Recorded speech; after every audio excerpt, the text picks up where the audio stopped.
Bueno, en esta clase lo que nos compete ahora revisar es todo lo relacionado con las vigas T. Las vigas T, ¿por qué es importante que las estudiemos? Porque en realidad se presentan en la vida profesional en diferentes circunstancias. Pueden ser, por ejemplo, vigas T expresadas como elementos en entrepisos. Pueden ser vigas T individuales, como por ejemplo en vigas para puentes, ¿sí? Que son los dos ejercicios más clásicos y más relevantes.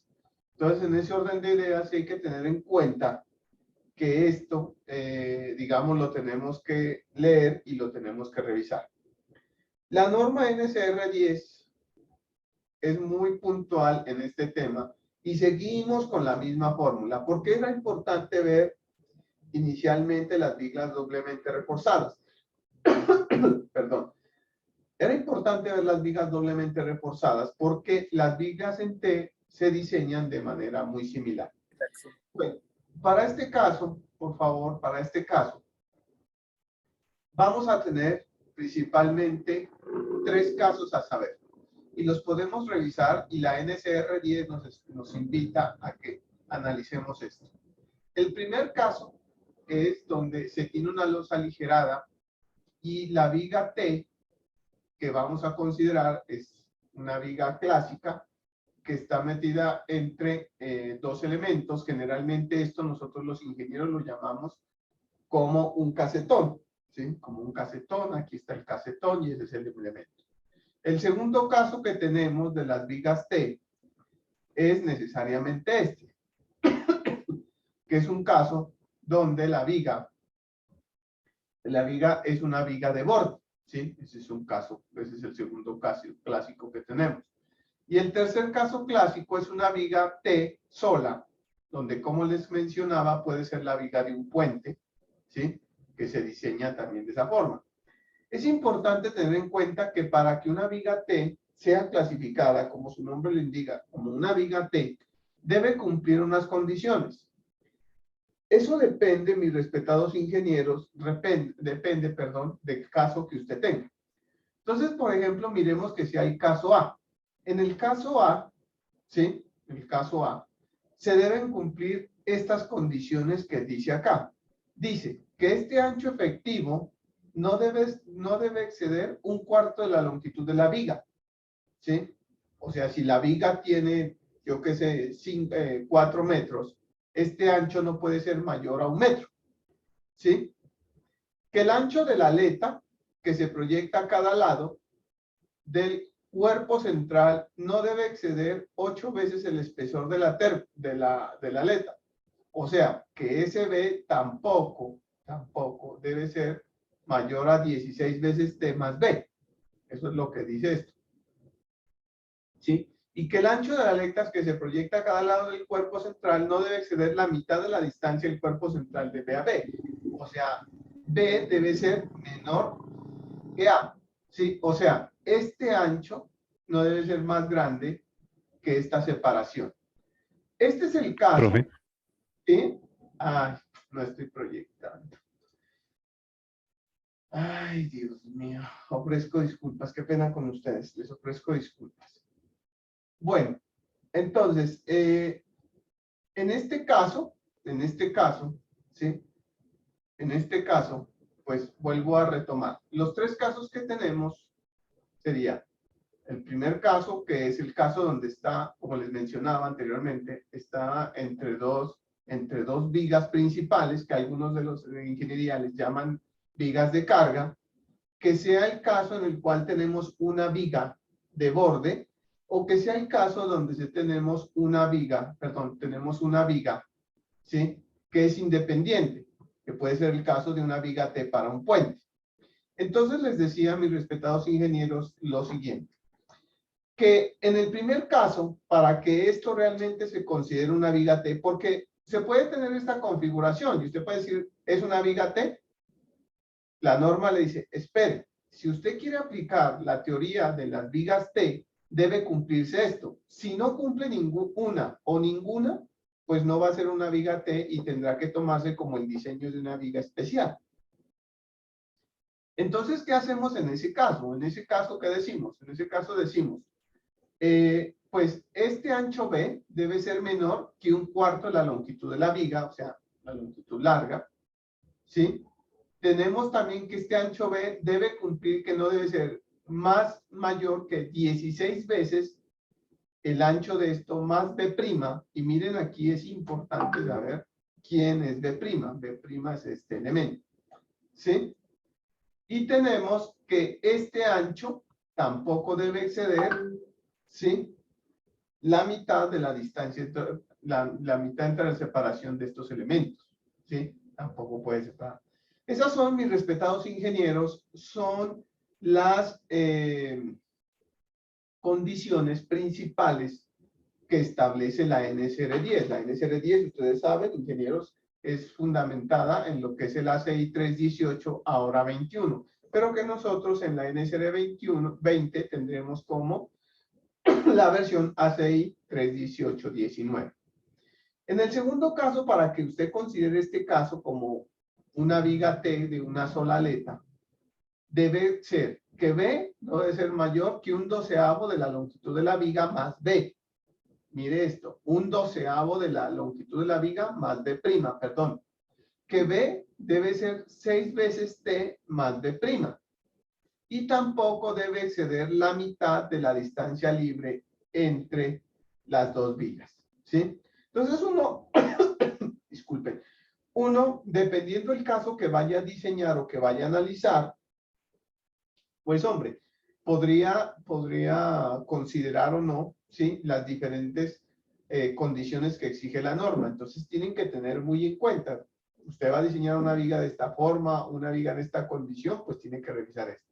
Y finalmente las vigas T aisladas, para que sea, o sea, una viga que se fundió monolíticamente para sostener un puente. O miren, por ejemplo, que un tipo de estas vigas son las vigas que se colocan en los puentes peatonales de concreto.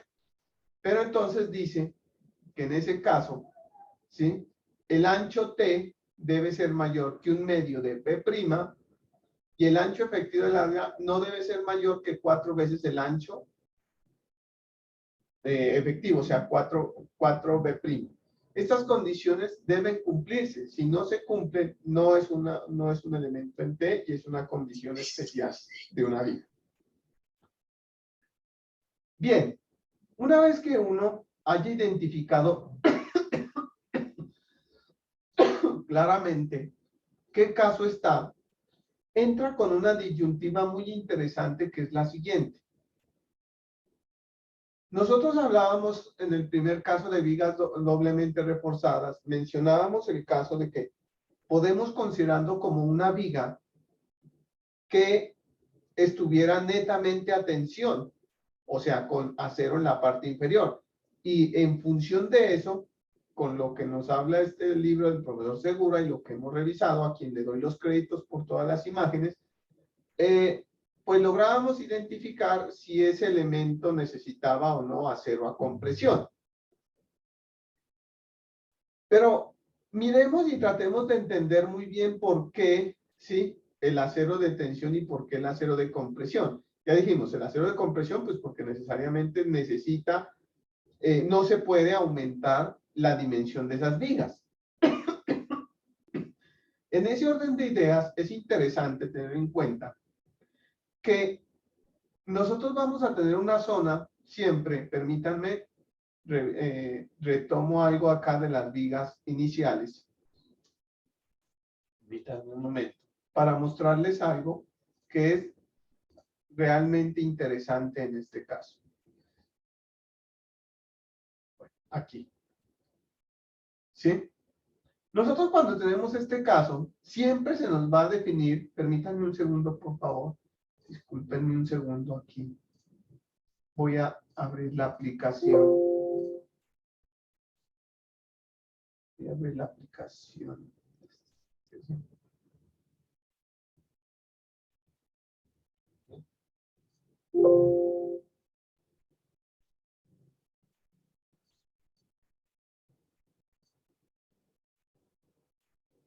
Entonces, quiero que miremos esta imagen. Bueno, permítanme amplio esta imagen.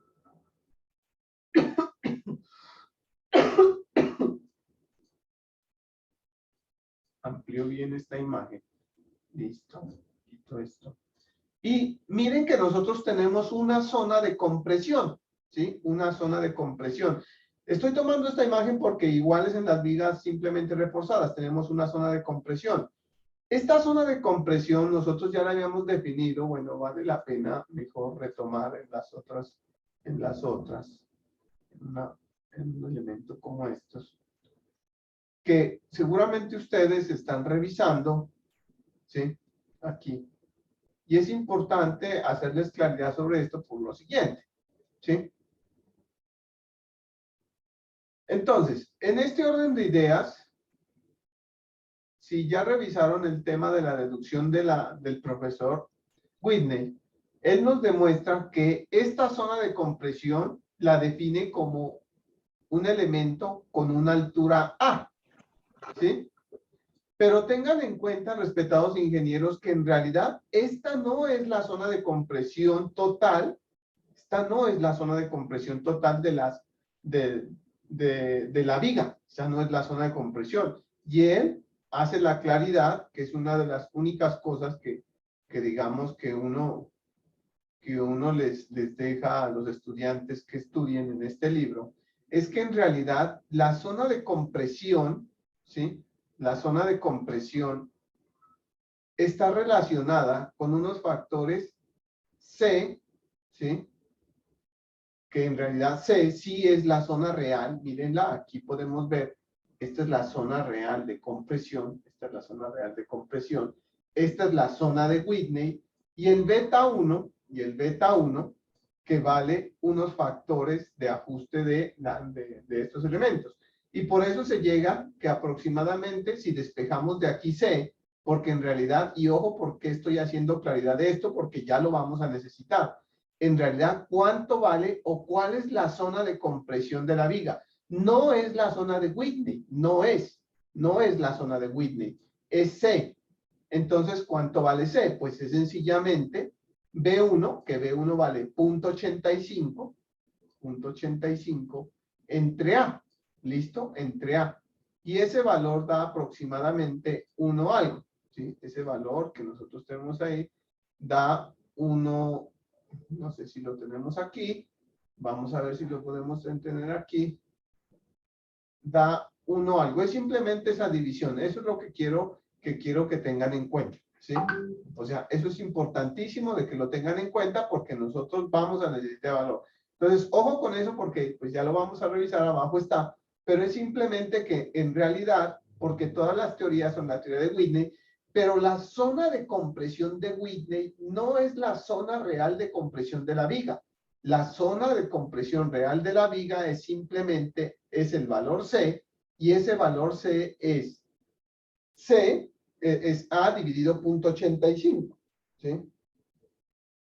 0.85, entonces esto va 0.85, entonces sería 1 dividido 0.85, eso me da 1.17, ese es el valor que da, ¿sí? Ese es el valor que da. ¿Listo? Entonces es importante esa condición. Muy bien. Ahora, ¿por qué hago esa claridad, mis respetados ingenieros? Porque es que vamos a considerar el caso. Tenemos, entonces, cuando estamos hablando el tema de las vigas en T, ya hemos dicho que son 3 casos y que dependiendo del caso, nosotros pues tenemos que analizar la condición. Entonces, veamos qué es lo que pasa y a qué disyuntiva nosotros nos vamos a encontrar cuando estamos desarrollando las vigas. Entonces, cuando nosotros nos desarrollamos las vigas, tenemos unos 2 casos muy particulares que estudiar, y estos son específicamente. Pero si entendemos esto, pues prácticamente, lo digo de manera respetuosa, entendemos el tema, porque esto es un tema en realidad bastante sencillo. Este es el primer caso que nosotros tenemos. Este es el primer caso. El primer caso es que usted tenga una viga T, ¿sí? Una viga T. Esta es su viga T. ¿Listo? y sea un caso en el cual la zona de compresión real, mírela aquí que es C, aquí está C, la zona de compresión real, ¿sí? Esté dentro de la aleta del elemento, ¿sí? Esté dentro de la aleta del elemento. ¿Eso qué significa? ¿Sí? ¿Eso qué significa? ¿Eso qué significa? Significa que si el elemento, la zona de compresión está dentro de la aleta, esto se comporta como si fuera una viga normal. No tiene usted nada que hacer. Si la zona de compresión está dentro de la zona de la aleta, pues es una viga normal y usted ya sabe cómo aplicar la fórmula, ¿sí? De compresión para una viga con acero abajo. ¿Listo? O sea que no importa que sea una viga T, no importa, pero si su zona de compresión está dentro de la aleta, pues ya no tiene ningún problema. Ahora vamos a ver cómo comprobar eso, lógicamente. El segundo caso, ¿sí? El segundo caso. El segundo caso, que es el caso que sería en este caso un poco importante, es este. ¿Qué pasa si ahora la zona de compresión que usted tiene, pues está conformada tanto por la aleta como parte del nervio? Lógicamente que si la zona de compresión no está, ¿sí? No está dentro de la aleta, el nervio hace parte de ella. ¿Eso qué significa? Pues que los dos elementos ayudan a la compresión del elemento. La matemática de esto no es complicada, ustedes tienen las herramientas suficientes para entenderla, pero el profesor Segura y la mayoría de los textos no, las demostraciones las omiten, ¿sí? Sin embargo, pues tenemos que dar claridad muy bien sobre el concepto. Entonces en este orden de ideas, volvemos al mismo caso. El momento nominal debe ser igual al momento último. ¿Quién es el momento último? Ya hemos dicho, el momento último es el momento que nos da el análisis estructural. A este punto, en este curso que es de diseño de estructuras de concreto, no se va a hacer, ¿sí? Ya análisis estructural. O bueno, si se hará algo muy sencillo. Pero usted ya sabe, ya tomó sus cursos de análisis estructural. Usted ya sabe cómo sacar esto mayorando las cargas. Muy bien. En ese orden de ideas, ¿cómo sacar el momento nominal? ¿Sí? Si es un elemento donde la zona de compresión está dentro de la aleta, zona de compresión, o sea, el valor de C que tenemos acá, que estoy señalando, es menor que este valor de T, el momento nominal usted ya lo sabe calcular. ¿Cuál es? Pues la fórmula que siempre hemos trabajado, la fórmula de flexión, no hay ningún lío. ¿Qué pasa, profesor, si ahora tenemos esta y esta? Pues ese momento se va a calcular como lo dice, ¿sí? La literatura, que va a ser un momento de la zona resistente del nervio, o sea, el nervio, todo el nervio, más, ¿sí? La zona de las aletas. Tenga muy en cuenta, por favor, porque yo tengo una memoria muy frágil, sobre todo siempre de este tema se me ha dificultado un poco la literatura de estas letras, porque es que en la mayoría de los libros es diferente, pero nosotros la vamos a tomar aquí porque esto es el nervio y estas son las aletas. Lógicamente, pues el momento nominal es el que contribuye tanto las aletas como el nervio. Creo que sin ser irrespetuoso, es lógico pensar eso. Pues es lo que aporta el nervio más lo que aportan las aletas. Ahora, ¿cómo evaluar los momentos de las aletas y los nervios? Aquí es donde vienen los profesores más expertos en el tema y nos ayudan con eso. Nos dicen que el momento en este caso, en el momento del nervio, se puede evaluar de esta forma. Como 0.85 F'C, ¿sí? 0.85 F'C, A por B por D menos A medios. ¿Sí? Esto es si queremos calcular el momento nominal. Esto es si queremos calcular el momento nominal. ¿Sí? El momento nominal el momento nominal en función de las propiedades del concreto. Recuerden nosotros que en la primera parte, algo que ustedes también ya revisaron, ese momento nominal lo podíamos encontrar como el equilibrio entre las fuerzas de compresión y las fuerzas de tensión, y podíamos evaluarlo como si fuera por la compresión o por la tensión. Pero también podemos calcularlo en función de la tensión, y en función de la tensión, pues es esta expresión, ¿sí? ¿Dónde? Pues ya tenemos todo, ya nos están dando las fórmulas, que es lo que a nosotros los ingenieros a veces nos preocupa de cómo aplicar los conceptos. A su vez, es la armadura total atracción. La armadura total atracción. A su vez, F es la armadura correspondiente a la compresión en las aletas. O sea, es lo que aportan, es lo que deberíamos colocarle a las aletas. ¿Y quién es la diferencia? La armadura tracción correspondiente a la compresión en la zona del nervio. Miren que esto es un valor, por decirlo así, teórico, es el total que necesitaría. Y esto es en realidad lo que está necesitando, ¿sí? Dice el profesor Segura que de las expresiones anteriores, ¿sí? Esta diferencia, o sea, la armadura tracción, correspondiente a la compresión en la zona del nervio, o sea, esto es lo que necesita compresión, es lógico, ¿no es cierto? Si esta es la armadura tracción correspondiente a la compresión de las aletas, y esta es la armadura total, pues esta es la armadura de atracción correspondiente a la compresión en la zona del nervio, ¿sí? Esto es lo que necesita en la zona del nervio, ¿sí? Entonces, la diferencia, ¿sí? Se va a evaluar de esta forma. Miren que estas expresiones no son difíciles. Todas las expresiones nosotros ya conocemos. ¿Quién es A? Nosotros por allá ya habíamos calculado en cuánto vale ese A, que es el mismo valor de A que nos establece el profesor Whitney. ¿Listo? Ahora bien, ¿cuánto vale el de las aletas? A ver si no me he equivocado. Como les digo, sí, el F es el del nervio. ¿Sí? El del nervio. Entonces, el del nervio se va a calcular de la siguiente manera. 0.85 F' B menos BT por D menos T medios, o en función del acero, la cantidad de acero en el nervio, ¿sí? FY por D menos T medio. Miren que ustedes prácticamente tienen todas las magnitudes cuando están definiendo correctamente una viga T.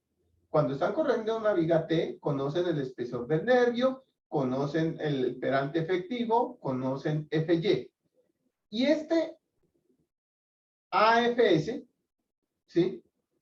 Lo van a evaluar, o sea, la cantidad de acero en el nervio, lo van a evaluar como 0.85 F'C B menos B' T sobre FY. Recuerden que esto es la capacidad del concreto, esta la del acero, esto el espesor del nervio, esto el ancho B que deben comprobar con las especificaciones que da la norma, y B pues el ancho de la viga que sostiene el elemento.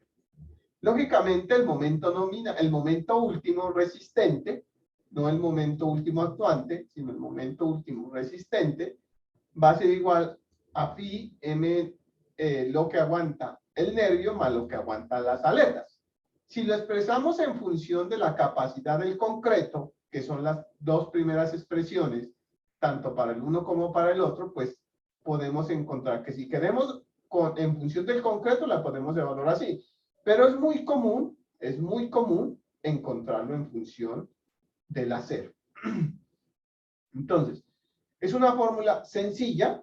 Miren que todas las expresiones prácticamente las tienen, ¿sí? Todas las expresiones las tienen. Miren, aquí es importante, bueno, ya lo vamos a ver, que si esto lo divide entre B por D, estos serían unas cuantías.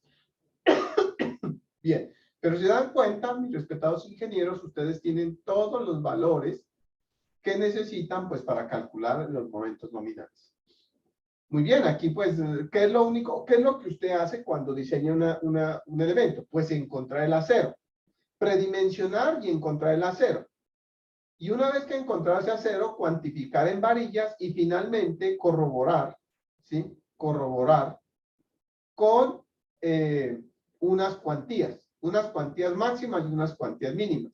Entonces vamos a definir esas cuantías de la siguiente forma. Una cuantía, ¿sí? Como la cantidad total sobre B' por D. Ojo, las cuantías con respecto a quién se están evaluando. Es no al B de la aleta, sino al B del nervio. Este es B', que es la B del nervio. Hay que tener mucho cuidado con eso. Aquí está, es el nervio. Las cuantías se están evaluando con respecto al nervio. ¿Sí? Y tenemos una cuantía F de aletas que también se cuantifican con respecto al nervio. En ese orden de ideas nos dicen que la cuantía se va a evaluar de esta forma, que la cuantía máxima de diseño es igual a esta expresión. Voy a dejarla hasta aquí esta expresión porque les voy a dejar una pequeña y muy sencilla tarea. Muy bien. Digamos que la literatura de las vigas T no es una literatura complicada. Al igual que las vigas, cualquier viga normal, tanto doblemente reforzada como la otra, ¿sí? Se han revisado y se han dejado de una manera pues adecuada. La verdad no entiendo, mis respetados ingenieros, por qué me cortaron ahora. Creo que cometí un error y programé la reunión de 1 hora, muchachos. Voy a tener que suspenderla aquí y abrir una reunión. Esa es la parte teórica. Permítanme abrir otra reunión para darles el acceso a una segunda sesión. Permítanme un segundo.